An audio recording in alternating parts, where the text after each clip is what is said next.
Hello. हा संजय आहे का म्हणलं? कोण? संजय बोलतोय का? संजय नाही, संजयची बायको बोलतीय. हा मी बजाज फायनान्स कंपनीतून बोलतोय. हा बोला ना गुरुजी. अहो ते तुमच्या गाडीचे 2 हप्ते थकलेत. कशाची? अहो तुमच्या गाडीचे 2 हप्ते थकलेत म्हणलं. हा मग मग ते तुमचे मिस्टर कुठे आहेत? अहो माझं मिस्टर नाही तर माझा नवरा झोपलाय. बोला की. मिस्टर नाही तर नवरा झोपलाय? हा माझा नवरा झोपलाय. मिस्टर काय असतंय ती? मिस्टर म्हणजेच नवरा हो. हा तीच माझा नवरा झोपलाय. बोला की. अहो तुमच्या गाडीचे 2 हप्ते थकलेत. अहो साहेब आता तीच थाकल्यात व झोपल्यात. सकाळी चहा प्यायल्यात 2 कप.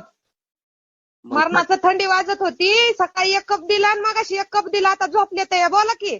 मग ते थकलेत म्हणून काय गाडीचे हप्ते भरायचे नाहीत का तुम्हाला? अहो आता गाडीचा हप्ता भरला असतं पण आता काम धंदा नाही. आता ती थकल्यात. आता त्यांना बसलेली जागा उठवत नाही तर तुमचा हप्ता कुठून भरावा?